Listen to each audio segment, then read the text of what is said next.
स्वागत है आपका हमारे चैनल एसएससी बुक एसबी में। दोस्तों आज हम अपनी वीडियो में देखने वाले हैं एसएससी जीडी एग्जाम में पूछे गए प्रीवियस ईयर जियोग्राफी के क्वेश्चंस, और ये टॉप 70 क्वेश्चन होने वाले हैं जो कि काफ़ी इंपॉर्टेंट क्वेश्चन है। तो चलिए अपनी वीडियो को शुरू करते हैं।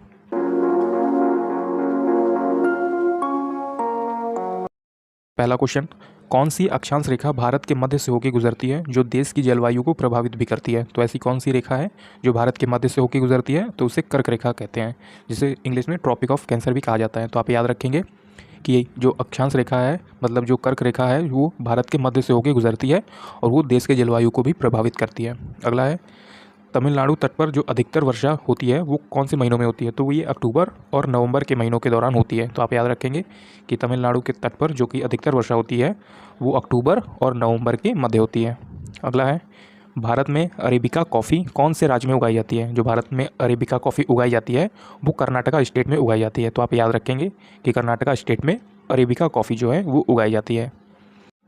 अगला क्वेश्चन आता है चौथा हमारा, जो कि है बहते जल को रोकने या फिर उसकी दिशा देने या बहाव कम करने के लिए खड़ी की गई बाधा जो आमतौर पर जलाशय, झील अथवा जल भंडार बनाती है, इसे बांध कहा जाता है। आपने बांध देखा होगा, बांध जो है वो बहुत बड़े जल को रोकने के लिए काम आता है। तो इसी क्वेश्चन में आपसे पूछा गया है कि बांध जो है वो बहते जल को रोकने या फिर उससे दिशा देने या फिर जितना पानी हमें ज़रूरत है उतना पानी बहाने के लिए एक जो बांध बनाया जाता है वो इसी के लिए बनाया जाता है कि हमें ज़रूरत अनुसार जो है वो पानी का यूज़ हम उस पर कर सकें इस पानी से। अगला क्वेश्चन आता है, भारत में अक्टूबर नवंबर के दौरान सूर्य के दक्षिण की ओर आभासी गति के कारण एक जो मानसून गर्त है वो उत्तरी मैदानों के ऊपर शिथिल बनाता है। तो आप याद रखेंगे कि भारत में जो अक्टूबर नवंबर के दौरान सूर्य के दक्षिण की ओर आभासी गति के कारण मानसून गर्त उत्तरी मैदानों के ऊपर शिथिल बनाता है या फिर शिथिल हो जाता है। अगला है 6 क्वेश्चन हमारा, डैश एक संकरी पट्टी में स्थित शोभ मंडल में जिसकी अत्यधिक ऊंचाई 12,000 मीटर से अधिक वाली पश्चिमी हवाएं होती हैं और इनकी गति जो है वो गर्मी में 110 किलोमीटर प्रति घंटा और सर्दी में 184 किलोमीटर प्रति घंटा होती है। तो ये कौन सी धाराएं होती हैं? आप याद रखेंगे, इसे जेट धाराएं के नाम से जाना जाता है और ये जेट धाराएं होती हैं जो कि गर्मी में 110 किलोमीटर प्रति घंटा से चलती हैं और सर्दी में ये थोड़ी और बढ़ जाती है, 184 किलोमीटर प्रति घंटा की स्पीड से ये चलती हैं। अगला क्वेश्चन 7वां आता है 7 क्वेश्चन हमारा, विरासत का अधिकार जो है वो किस ओर ले जाता है? जो विरासत का अधिकार है, राइट ऑफ इनहेरिटेंस, ये किस ओर ले जाता है? तो भूमि का विभाजन की ओर ले जाता है। तो आप इसे याद रखेंगे कि विरासत का अधिकार या फिर राइट ऑफ इनहेरिटेंस जो हमें ले जाता है वो भूमि के विभाजन की ओर ले जाता है। अगला है 8वां क्वेश्चन, विश्व के कुल पृष्ठीय क्षेत्रफल में भारत का कितना हिस्सा है? तो विश्व का जो टोटल पृष्ठीय क्षेत्रफल है उसमें भारत का 2.4% है, मतलब पूरे वर्ल्ड में भारत का जो हिस्सा है वो 2.4% है। अगला है 9 क्वेश्चन हमारा, ग्रीष्म ऋतु स्थानीय तूफानों का मौसम होता है जिनमें तीव्र हवाएं के साथ गरज वाली मूसलाधार वर्षा भी होती है। इसके साथ प्राय हिम वृष्टि भी होती है। पश्चिम बंगाल में इन तूफानों को डैश के रूप में भी जाना जाता है। तो आपसे पूछा गया है कि ऐसी कौन सी हवाएं होती हैं जो कि बहुत हवाएं तेज बहती हैं और उसमें गरज भी होता है और वो जब हवाएं आती हैं तो मूसलाधार वर्षा भी होती है। तो इन तूफानों को पश्चिम बंगाल में काल बैसाखी के नाम से जाना जाता है और इसमें ओले भी गिरते हैं। क्या आप इसमें देख पा रहे होंगे, इसमें लिखा है हिमवृष्टि। हिमवृष्टि का मतलब ये होता है कि छोटे छोटे ओले गिरना या फिर बर्फ़ के टुकड़े गिरना। तो इसी को बोला जाता है, पश्चिम बंगाल में काल बैसाखी के नाम से ये जानी जाती हैं, जो कि ये ग्रीष्म ऋतु स्थानीय तूफानों का मौसम होता है। अगला है 10 क्वेश्चन हमारा, जो कि है भारत में कौन सा गैर पारंपरिक ऊर्जा स्रोत उपलब्ध है? तो ये ज्वारीय, पवन और सौर ऊर्जा हो जाएंगे। तो ऐसे कौन से गैर पारंपरिक ऊर्जा स्रोत उपलब्ध हैं? तो ज्वारीय ऊर्जा है, पवन ऊर्जा है और सौर ऊर्जा है। अगला है 11 क्वेश्चन, भारत में हरित क्रांति का पहला चरण डैश के दशक के मध्य से डैश के दशक के मध्य तक हुआ था। मतलब आपसे पूछा गया कि हरित क्रांति कब से कब आया था पहला चरण? तो हरित क्रांति का पहला चरण आया था 1960 से 1970 के मध्य। तो आप इसे याद रखेंगे कि जो भारत में हरित क्रांति का पहला चरण आया था 1960 से 1970 के बीच आया था। अगला क्वेश्चन आता है हमारा 12वां क्वेश्चन, लू किस ऋतु की विशेषता है? जब लू चलती है तो वो कौन सा ऋतु होता है? तो वो ग्रीष्म ऋतु होता है। अगर आप यूपी में रहते होंगे तो आपको इस बारे में पता होगा कि लू जो है वो ज़्यादातर गर्मियों में चलती है, 12 बजे से लेकर शाम के 4 बजे तक। अगला क्वेश्चन आता है हमारा, इसका उपयोग बोरा, चटाई, रस्सी, सूत, कालीन और अन्य कलाकृति बनाने में किया जाता है। यहाँ किस फसल की बात हो रही है? तो जो 13 क्वेश्चन हमसे पूछा गया है वो पूछा गया है ऐसा कौन सा मटेरियल है जिसमें बोरा, चटाई, रस्सी, सूत, कालीन या फिर अन्य कलाकृतियाँ बनाई जाती हैं? तो ये जूट की बात हो रही है। जो लोग गांव से होंगे वो इस चीज़ को जानते होंगे कि जूट से ही हम लोग चटाई वगैरह या फिर रस्सी हो गया, तो ये सारी चीज़ें हम जूट से उपयोग से हम बना सकते हैं आसानी से। अगला है मेघालय की कौन सी पहाड़ियों में सर्वाधिक वर्षा होती है। तो आपने इसका नाम सुना होगा कि मेघालय में गारो खासी की पहाड़ियाँ होती हैं। तो यहाँ पे खासी पहाड़ियाँ की बात हो रही है जहाँ पे सर्वाधिक वर्षा होती है। तो आप इसे याद रखेंगे कि मेघालय में जो खासी पहाड़ियाँ हैं वहाँ पे सबसे ज़्यादा वर्षा होती है। जो 15वां क्वेश्चन आता है हमारा वो है कौन सा तिलहन रबी फसल और खरीफ फसल दोनों में रूप में उगाया जाता है। तो दोनों के रूप में उगाया जाता है अरंडी के बीज। तो आप याद रखेंगे कि तिलहन रबी फसल और खरीफ फसल दोनों के रूप में उगाया जाता है। तो वो कौन है, अरंडी के बीज जो होते हैं वो दोनों में उगाए जाते हैं। अगला 16 क्वेश्चन आता है हमारा कौन सा देश त्रिपुरा को पश्चिम उत्तर और दक्षिण दिशाओं से घेरता है। तो त्रिपुरा को पश्चिम उत्तर और दक्षिण दिशाओं से घेरने वाला जो देश है वो बांग्लादेश है, क्योंकि इस साइड में नॉर्थ की साइड में यही जो देश है वो त्रिपुरा को पश्चिम उत्तर और दक्षिण दिशाओं से घेरता है। 17 क्वेश्चन आता है हमारा पवनों का देश कहे जाने वाले देश की पहचान कीजिए। तो पवनों का देश किसे कहा जाता है, तो डेनमार्क को कहा जाता है पवनों का देश। तो आप याद रखेंगे कि पवनों का देश किसे कहा जाता है, तो डेनमार्क को कहा जाता है। अगला क्वेश्चन आता है हमारा निम्नलिखित में से कौन सी एक अवसादी चट्टान नहीं है। तो जो ग्रेनाइट है वो एक अवसादी चट्टान नहीं है। तो आप याद रखेंगे कि ग्रेनाइट एक अवसादी चट्टान नहीं होती है। अगला क्वेश्चन आता है 19 हरित क्रांति मुख्य रूप से डैश पर निर्भर है। जो हरित क्रांति है वो मुख्य रूप से डैश पर निर्भर है, हाई यील्ड वैरायटी प्रोग्राम के तहत। तो आप याद रखेंगे कि हरित क्रांति मुख्य रूप से हाई यील्ड वैरायटी प्रोग्राम पर निर्भर होती है। अगला क्वेश्चन आता है 20 क्वेश्चन कौन सा जल निकाय भारत को पश्चिम दिशा से घेरता है। तो ऐसा कौन सा जल निकाय है जो भारत को पश्चिम दिशा से घेरता है, तो वो अरब सागर हो जाएगा। तो आप याद रखेंगे कि अरब सागर जो है वो जल निकाय भारत को पश्चिम दिशा से घेरता है।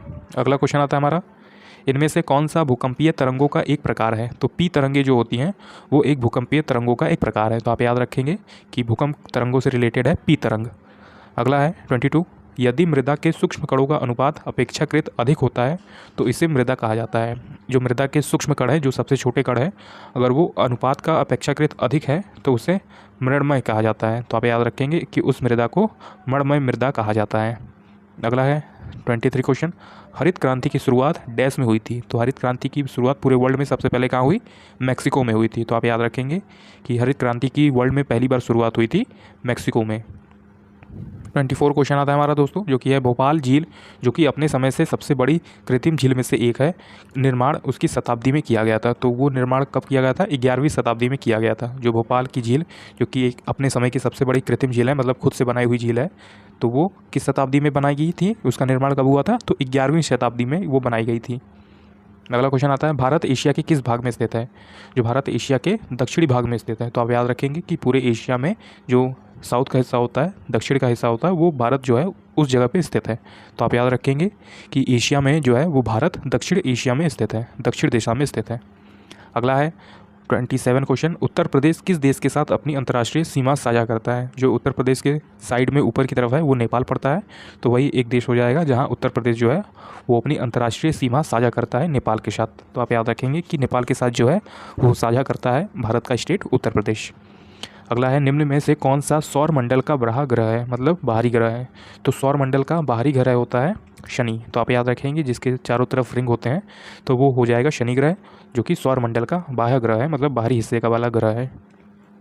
29 क्वेश्चन आता है हमारा विश्व में हरित क्रांति का जनक नॉर्मन बोरलॉग, जो कि अमेरिकी थे। तो आप याद रखेंगे कि जो नॉर्मन बोरलॉग थे वो एक अमेरिका के निवासी थे। राष्ट्रीय की दृष्टि से देखा जाए तो वो एक अमेरिकन थे, पर उन्होंने खोज कहाँ करी थी, तो मैक्सिको में जाके इस चीज़ की खोज की थी और वहीं से हरित क्रांति स्टार्ट हुई थी। जैसा कि आपने पहले प्रश्न में देखा, इससे ऊपर वाले प्रश्न में, तो हरित क्रांति की शुरुआत जो है वो नॉर्मन बोरलॉग के द्वारा स्टार्ट की गई थी, जो कि अमेरिका से थे, पर उन्होंने जो खोज की, शोधकर्ता किया उन्होंने अपने, वो मैक्सिको में किया और वहीं से स्टार्ट किया। अगला है किन दो देशों से मृत सागर की सीमा लगती है। तो इजराइल और जॉर्डन, ये दो देश हैं जहाँ से मृत सागर की सीमा लगती है। तो आप इसे याद रखेंगे कि मृत सागर की सीमा लगती है इजराइल और जॉर्डन से। अगला है 31 खाद्य श्रृंखला में किसी जीव की विशिष्ट स्थिति को क्या कहते हैं। तो पोषी स्तर कहते हैं। आप याद रखेंगे कि खाद्य श्रृंखला में किसी जीव के विशिष्ट स्थिति को कहा जाता है पोषी स्तर। 32 क्वेश्चन आता है निम्नलिखित सूची में से एक वामन ग्रह की पहचान करें। तो वामन ग्रह के नाम से जाना जाता है प्लूटो को। तो आप याद रखेंगे कि वामन ग्रह कहा जाता है प्लूटो को। अगला क्वेश्चन आता है 33 हमारा, जो कि है भारत में हरित क्रांति 1960 के दशक के अंत में शुरुआत की गई पंजाब से। तो आप याद रखेंगे कि भारत में जो हरित क्रांति 1960 के दशक के अंत में पंजाब से शुरू की गई थी। अगला क्वेश्चन आता है हमारा, निम्न में से कौन सा एस आकार का महासागर है। तो आप अगर मैप में देखेंगे तो कुछ कुछ अटलांटिक महासागर जो है वो एस आकार का दिखाई देता है मैप में। तो आप याद रखेंगे कि एस आकार का जो महासागर है मैप में आप देखेंगे तो अटलांटिक महासागर इसे कहा गया है।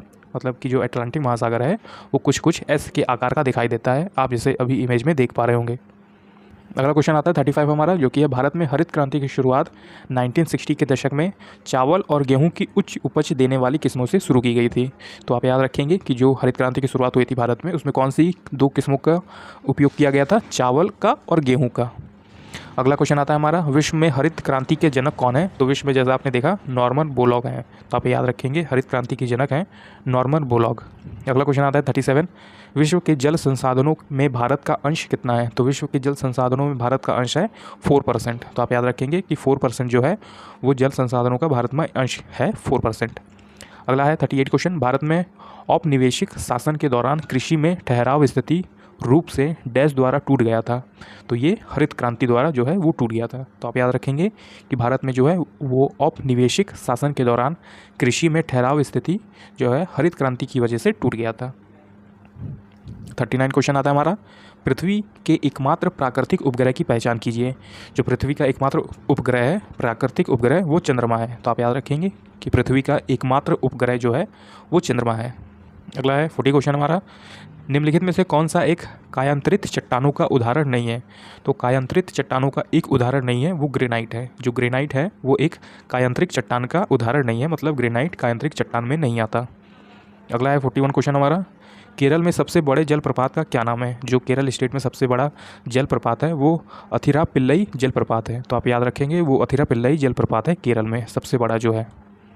अगला है 42 क्वेश्चन, हरित क्रांति के परिणाम स्वरूप भारत में खाद्य फसलों का आयात कम हो गया था। तो आप याद रखेंगे कि हरित क्रांति के परिणाम स्वरूप जो भारत में खाद्य फसल थे उनका आयात जो है वो कम हो गया था। मतलब बाहर से अब हमें खाने की चीज़ कम खरीदनी पड़ रही थी, किसी और देश से हमें कम खरीदनी पड़ रही थी क्योंकि हमने हरित क्रांति की शुरुआत कर दी गई थी।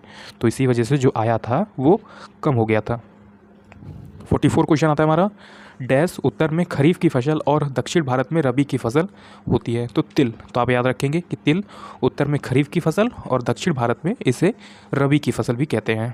45 क्वेश्चन आता है हमारा, निम्नलिखित में से कौन सा हिंद महासागर का विस्तार है। तो हिंद महासागर का विस्तार कहाँ है, अरब सागर तक है। तो आप याद रखेंगे कि हिंद महासागर का विस्तार अरब सागर तक है, मतलब हिंद महासागर और अरब सागर जो है वो लगभग फैले हुए हैं, मिले हुए हैं। अगला है 46 क्वेश्चन हमारा, हरित क्रांति के दौरान किसानों ने डैश का उपयोग करके फसलों की खेती की। तो कैसे, अधिक उपज वाली किस्मों के बीज, जो आपने देखा ऊपर चावल और गेहूं था। तो आप इसे याद रखेंगे कि हरित क्रांति के दौरान किसानों ने जो अधिक उपज देने वाले किस्मों के बीज है चावल और गेहूँ, उनका उपयोग करके फसलों की खेती की थी।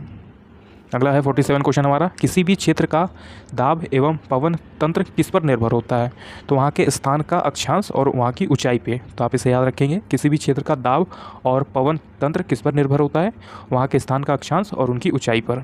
48 क्वेश्चन आता है हमारा दोस्तों, जो कि है भारत में शरद का मौसम निम्नलिखित में से किस महीने के अंतराल के अंतर्गत आता है। मतलब भारत में जो शरद का मौसम होता है, जब हल्की हल्की ठंड का मौसम आने लगता है, तो वो कौन सा मौसम होता है, अक्टूबर से नवंबर के बीच। तो आप याद रखेंगे कि भारत में शरद का मौसम अक्टूबर से नवंबर के बीच में होता है। में से कौन सा हरित क्रांति का एक उदाहरण है या फिर एक अच्छा लाभ है। तो हरित क्रांति का एक अच्छा लाभ है खाद्यान्न में आत्मनिर्भरता। मतलब अब हम हरित क्रांति की वजह से खुद ही खेती करने में सक्षम हैं और अपने मनपसंद की चीज़ों को उगाकर उसे खा भी सकते हैं। तो आप इसे याद रखेंगे कि हरित क्रांति का एक लाभ है खाद्यान्न में आत्मनिर्भरता। अब हम किसी पर निर्भर नहीं है कि हमें खाने के लिए बीज की कमी है या फिर हम उससे चावल या गेहूँ की खेती नहीं कर पाएंगे। तो अब हम हरित क्रांति की वजह से ये सब चीज़ें आमतौर पर आसानी से इसका फसल की खेती कर सकते हैं। अगला है 50 क्वेश्चन, गंगोत्री हिमनद किस राज्य में है। तो गंगोत्री जो हिमनद है वो उत्तराखंड में स्थित है। दोस्तों यहाँ तक हमने अपने 50 क्वेश्चन को कंप्लीट कर लिया। अगर आपको इसका PDF चाहिए तो आप हमें जो डिस्क्रिप्शन में व्हाट्सअप नंबर दिया है उस पर मैसेज करके ये PDF मात्र हमसे 10 रुपये में ले सकते हैं। ये काफ़ी इंपॉर्टेंट क्वेश्चन आंसर हैं जो कि ज़्यादातर रिपीट होते रहते हैं आपके एग्जाम में, और उम्मीद है कि इस बार GD एग्जाम में भी इसी टाइप के ज्योग्राफी के क्वेश्चन आपको देखने को मिलेंगे। तो चलिए बढ़ते हैं अपने 51 क्वेश्चन पर, जो कि है भारत में हरित क्रांति के दूसरे चरण की अवधि क्या थी। जो हरित क्रांति का दूसरा चरण था वो 1970 के मध्य और 80 के मध्य था। तो आपने याद रखा कि हरित क्रांति का दूसरा चरण था हमारा 1970 से 1980 के बीच। 52 क्वेश्चन है, पृथ्वी के संदर्भ में सही कथन की पहचान कीजिए। जो पृथ्वी के संबंध में सही कथन है वो ध्रुवों के भूमध्य रेखा की ओर जाने पर पृथ्वी की त्रिज्या बढ़ती है। तो ध्रुवों से भूमध्य रेखा की ओर जाने पर पृथ्वी की जो त्रिज्या है वो बढ़ जाती है। अगला क्वेश्चन आता है 53, जलारंभी अनुक्रमण कहाँ होता है? तो जलारंभी अनुक्रमण होता है आर्द्र क्षेत्रों में। तो आप याद रखेंगे कि जलारंभी अनुक्रमण होता है आर्द्र क्षेत्रों में। 54 क्वेश्चन आता है, डैश भारत का पहला राज्य है जिसने पूरे राज्य में सभी घरों के लिए छत के वर्षा जल संग्रह ढांचों का अनिवार्य कर दिया है? तो जो पहला राज्य है वो तमिलनाडु है, जिसने पूरे स्टेट में अपने सभी घरों पे जो वर्षा का जल है उसे संग्रहण करने के लिए कुछ ऐसे तरीक़ों से अपने छत को बनाया गया है, तो जिसमें वर्षा का जल जो है वो संग्रहण करके रखा जा सके। अगला है 55 क्वेश्चन, भारत में मेघालय राज्य में निम्नलिखित में से किस शहर में सबसे अधिक वर्षा होती है? तो मॉन्सिनराम में होती है। तो आप याद रखेंगे कि मेघालय के मॉन्सिनराम में सबसे अधिक वर्षा होती है। अगला है, किस कारण से खेती की काटो और जलाओ विधि अपनाई जाती है? तो ऐसा कौन सा रीज़न होता है जिसमें खेती को काटो और जलाओ किया जाता है, मतलब स्लैश एंड बर्न किया जाता है? तो मिट्टी की उर्वरता को पुनः रूपित करने के लिए, मतलब मिट्टी की जो उर्वरता ख़त्म हो जाती है तो स्लैश एंड बर्न करने से, मतलब काट के उसे जला देने से उसमें कुछ उर्वरता जो है वो फिर से वापस आ जाती है, तो जिससे आप फिर से अगर उसमें खेती करना चाहें तो फिर से खेती कर सकते हैं। इसीलिए स्लैश एंड बर्न का यूज़ किया जाता है, जिससे मिट्टी में उर्वरता आए और आप कोई भी बीज अगर उसमें फिर से बोते हैं तो वो उसमें फिर से फसल देने लगेगी। 57 क्वेश्चन आता है हमारा, पृथ्वी के वायुमंडल की पहली परत, जो पृथ्वी का वायुमंडल स्टार्ट होता है उसमें सबसे पहली परत शुभ मंडल होती है, जिसे ट्रोपोस्फेयर भी कहते हैं। तो आप याद रखेंगे कि पृथ्वी के वायुमंडल की जो सबसे पहली परत है वो शुभ मंडल होती है। अगला 58 क्वेश्चन, गर्म मौसम की ऋतु में पश्चिम बंगाल क्षेत्र में गरज के साथ भारी वर्षा होती है, इस घटना को कहा जाता है काल वैशाखी। तो आप याद रखेंगे कि गर्मी के मौसम में जो पश्चिम बंगाल में है वहाँ पे भारी वर्षा होती है और बहुत ही तेज़ी से हवाएं चलती हैं, इस घटना को काल वैशाखी कहा जाता है पश्चिम बंगाल में। 59 क्वेश्चन है, सूर्य के प्रकाश को पृथ्वी तक पहुँचने में लगभग कितना मिनट लगता है? तो 8 मिनट लगभग लगता है। तो आप याद रखेंगे कि सूर्य के प्रकाश को पृथ्वी तक पहुँचने में लगभग 8 मिनट का टाइम लगता है। 60 क्वेश्चन आता है हमारा, डैश में रहने वाली भील जनजाति उत्तर और दक्कन के बीच पहाड़ी दर्रों में नियंत्रित करती है, जो कि पश्चिमी घाट और पूर्वी घाट। तो इसमें आपको बताना है कि जो कहाँ पे रहती है, जो कि भील जनजाति है दक्कन के पहाड़ियों के बीच पश्चिमी घाट पे रहती है कि पूर्वी घाट पे रहती है। तो इसमें जो आपको बताना है ये पश्चिमी घाट पे रहती है, मतलब कि जो भील जनजाति है वो उत्तर और दक्कन के बीच जो है वो केवल एक, मतलब कि पश्चिमी घाट पे रहती है। तो आप इसे याद रखेंगे कि भील जनजाति जो है वो उत्तर और दक्कन के बीच पहाड़ियों पर नियंत्रित करती है, जो कि पश्चिमी घाट पे मौजूद है। 61 क्वेश्चन है हमारा, निम्नलिखित में से कौन सा वृक्ष शंकुधारी वनों में पाया जाता है?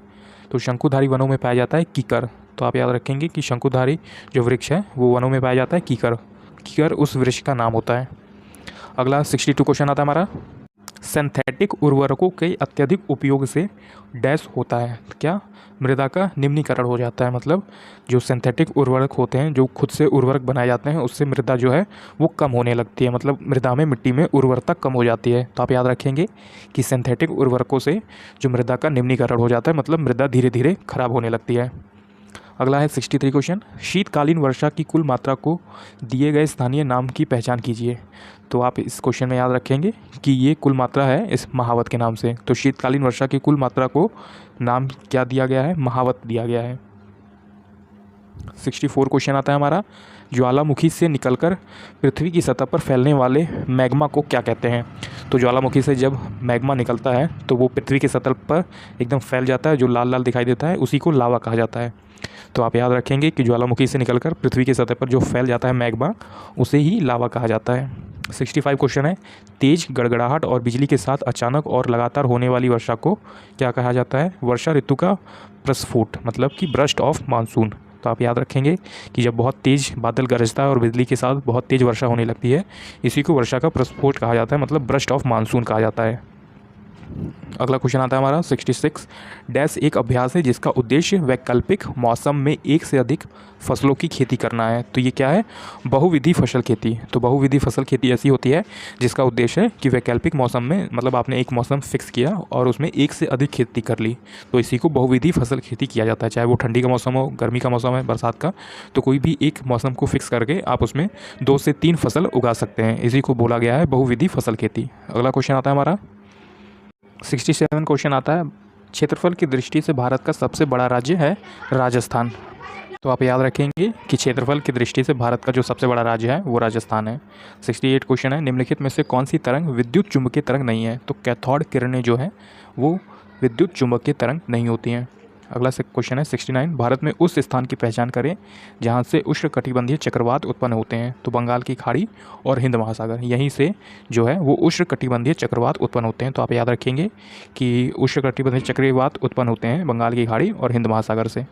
70 क्वेश्चन आता है हमारा, निम्नलिखित में से कौन सी नदी अरब सागर में गिरती है। तो नर्मदा नदी है जो कि अरब सागर में गिरती है।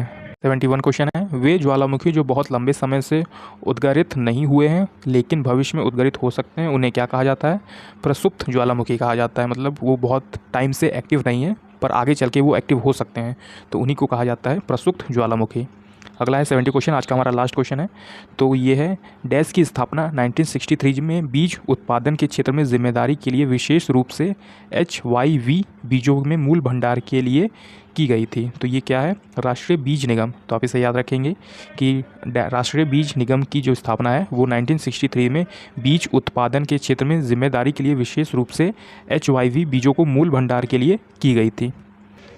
तो दोस्तों यहाँ पे हमने अपना कंप्लीट किया लगभग 70 क्वेश्चंस जो कि एसएससी जीडी की एग्जाम में प्रीवियस ईयर पूछे गए थे। तो ये काफ़ी इंपॉर्टेंट क्वेश्चन है। इसी टाइप के क्वेश्चन जो है वो आपसे इस बार भी जीडी एग्जाम में पूछे जा सकते हैं।